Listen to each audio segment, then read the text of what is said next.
أهلا وسهلا فيكم وين ما كنتوا. مشوارنا اليوم حيكون ببوكيت، بمزرعة ومصنع ومتجر العسل اللي هو البيج بي.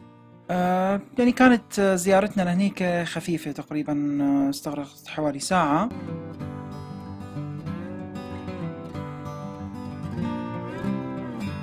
طبعا هنيك بتفوت بتتعرف على العسل ومنتجاته، وفي شغلات ما لها علاقة بالعسل كمان بتشوفها هنيك. الشغلات الجميلة اللي هلا بدي ادوقها هي قهوة العسل. قهوة عسل، بسم الله. ايدي يوم يلا عم شو اسمه.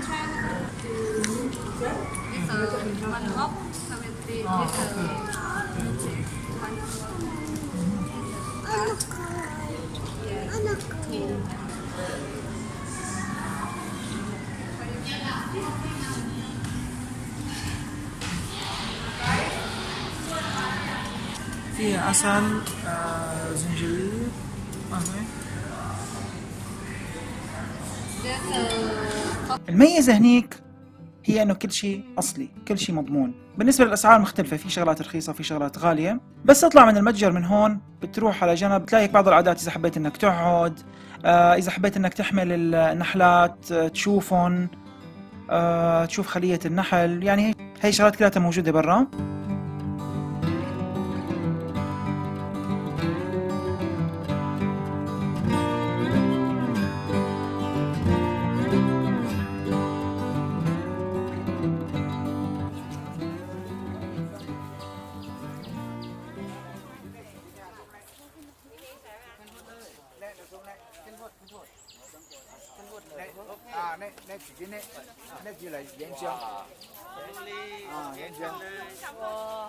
人生有幾何啊？同蜜蜂咁近距離個接觸。啱啊！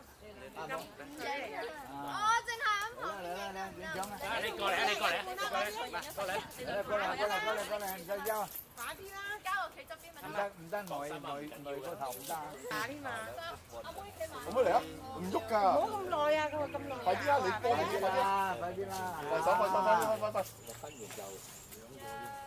ايدي اليمين مضروبة، ايدي اليمين مضروبة. الله يستر.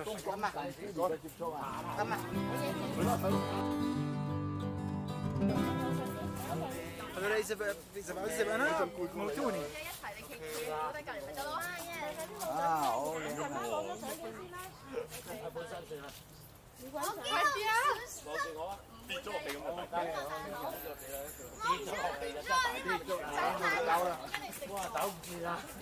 أخيرا، بما إني بحب أنقل لكم التجربة كاملة، فكل شيء عجبني وكل شيء كان حلو باستثناء موضوع واحد، اللي هو يعني الأسلوب يلي أول ما الواحد يفوت بيستلموا فيه الواحد ومثل كأنه صادوه يعني،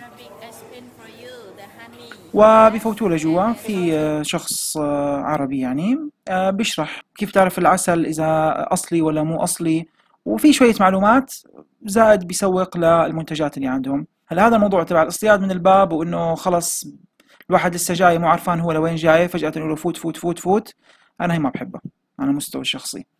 ما عدا ذلك كل شيء كان جميل، كل شيء كان حلو. بتمنى يكون عجبكم المشوار، وبشوفكم إن شاء الله بفيديوهات قادمة. إذا لسه مو مشتركين بالقناة لا تنسوا تشتركوا لتوصلكم الفيديوهات والمغامرات الجاية. دعمونا بلايك وشاركوا الفيديو ليستفيد منه أكبر عدد ممكن من الناس. وإذا عندكم أي سؤال أو استفسار عن هالبلد أو عن السفر عموما اكتبوا لنا إياه بالتعليقات أو تواصلوا معنا. تحياتي لكم.